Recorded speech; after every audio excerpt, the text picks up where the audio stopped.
আসসালামু আলাইকুম আমার বাইক প্রেমী বন্ধুরা, আশা করি সবাই ভালো আছেন। সো গত পর্বের ন্যায় নতুন আরেকটি পর্ব নিয়ে আপনাদের সামনে হাজির হয়েছি বাইক বিষয়ে কিছু কথা বলার জন্য। সো আপনারা অনেকেই জানেন যে আমি ইতিমধ্যে NX200 এই বাইকটি চালাচ্ছি। সো আস্তে আস্তে এই বাইক সম্পর্কে কিছু বলতে গেলে যেটা হচ্ছে সেটা হচ্ছে, অনেকেই বলেন যে আসলে হর্নেট 2 এর মতোই। না ভাই, কিছু ডিফারেন্স পাচ্ছি, যেটা আসলে আপনাদের খোলামেলা আলোচনা করাই ভালো। সেটা হলো যে এই বাইকটা মানে হর্নেট 2 তো চালাইলাম, আর এই বাইকটা চালাচ্ছি। সো ডিফারেন্সগুলো হচ্ছে, ইঞ্জিনে একটা মেজর ডিফারেন্স পাচ্ছি আমি, যেটা স্মুথনেসটা অনেকটাই আমার কাছে ভালো মনে হয়েছে। এরপরে হচ্ছে গাড়ি যখন চালাই তখন একটা অন্যরকম লেভেলের একটা প্রশান্তি অনুভব করি।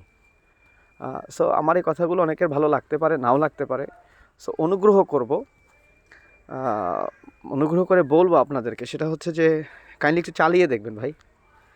চালাইলে তো সমস্যা নাই, তাহলে তো বুঝতে পারবেন যে আসলে আমি পক্ষে না বিপক্ষে কথা বলছি, ভালো লাগা জিনিসগুলো নিয়ে কথা বলছি।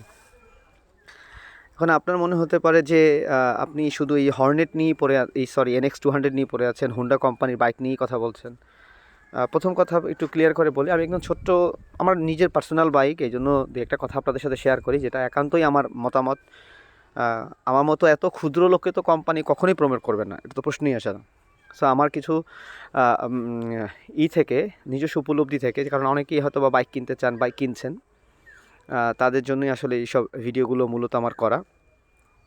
সেটা হচ্ছে ভাই, যে বাইকগুলো কিনছেন আপনি দেখবেন যে এটা আপনার জন্য ভ্যালু ফর মানি হয় কিনা। আপনি অনেক টাকা জমিয়ে কষ্ট করে, সবাই তো ধনী হয় না, অনেকে চাকরি করেন, অনেকে ব্যবসা করেন, টাকা জমিয়ে জমিয়ে এরপরে স্বপ্নে একটা বাইক কিনতে চান, কিন্তু সেটা যেন ডেফিনেটলি ভ্যালু ফর মানি হয় ভাই। আপনি যে টাকা দিয়ে কিনছেন সেই টাকা দিয়ে যেন আপনি সর্বোচ্চ একটা লেভেলের একটা বাইক কিনতে পারেন। লেভেল বলতে বোঝাচ্ছে এখানে যে আপনার সাধ্যের মধ্যে যত ফিচারগুলো দরকার ওই টাকার মধ্যে, সেটার মধ্যে যেন আপনি এটা কিনতে পারেন। যেমন হচ্ছে, আপনার বাজেট 3,15,000 টাকা, ভাই একটু চিন্তা করে দেখেন তো। আমি আসলে খোলামেলাভাবেই বলি, যেমন ধরেন এর আগে হর্নেট 2.0 ছিল। সো এটার কম্পিটিটর ছিল হচ্ছে আপনার টাকার দিক থেকে আরও 10,000 টাকা বেশি ছিল, হচ্ছে আপনার 2,99,000 টাকা মতো ছিল FZS ভার্সন 4। বাট সেই বাইকটা ছিল হচ্ছে আপনার, দেখেন, সিঙ্গেল চ্যানেল ABS, ছিল টেলিস্কোপিক সাসপেনশন, ছিল না কোনো গিয়ার ইন্ডিকেটর, ছিল না কোনো স্লিপার অ্যান্ড অ্যাসিস্ট ক্লাস। পক্ষান্তরে আপনি যে এই বাইকটা কিনছেন, হর্নেট 2.0 যারা কিনেছেন তারা দেখেন, এখানে ছিল হচ্ছে slipper assist clutch, tyre size ছিল 110 আর 140।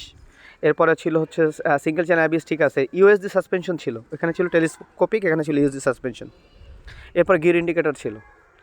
এরপর 184.4 সিসির একটা ইঞ্জিন ছিল ভাই, যেটা আপনি হাইওয়ে রাইড করলে বুঝতে পারবেন, ওভারটেকিংয়ে এত কনফিডেন্স পাবেন যেটা চিন্তারও বাহির।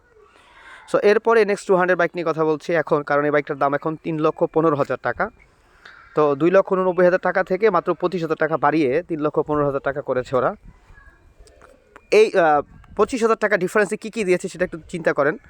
TFT মনিটর দিয়েছে ওরা, ডিসপ্লে মনিটর দিয়েছে, এভরি ফিচার্স এটার মধ্যে আছে। আপনি যা যা দেখতে চান একটা মনিটরের বা একটা ডিসপ্লেতে বাইকের, সব কিছু আপনি পাচ্ছেন এখানে। এখানে USB Type-C চার্জিং ফ্যাসিলিটি আছে, কোনো কারণে লং ট্যুরে গেলে আপনি যদি চার্জ দিতে চান সেটাও দিতে পারছেন। এখানে হর্নেট 2.0-তে ছিল হচ্ছে আপনার সিঙ্গেল চ্যানেল ABS, এটাতে ভাই ডুয়েল চ্যানেল ABS।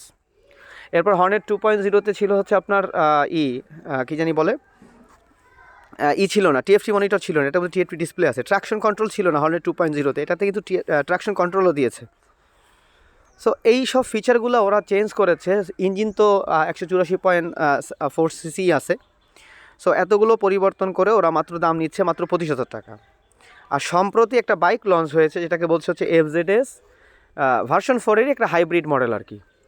এই বাইকটার দাম হচ্ছে 3,49,000 টাকা। কী কী দিয়েছে জানেন?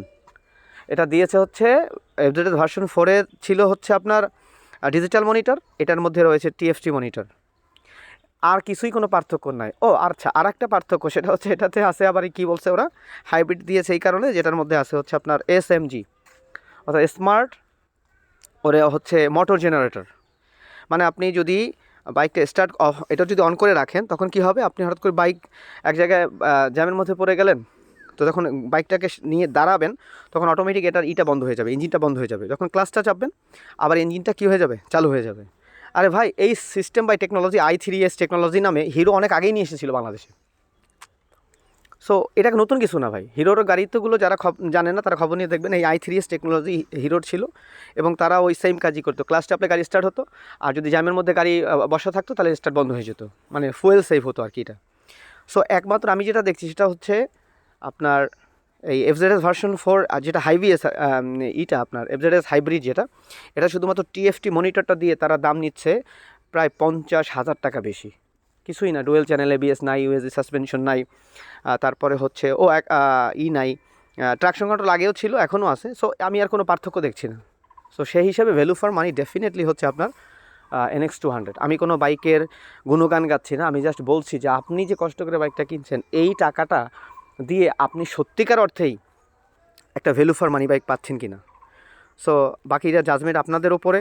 তো সবাই ভালো থাকবেন, আল্লাহ হাফেজ।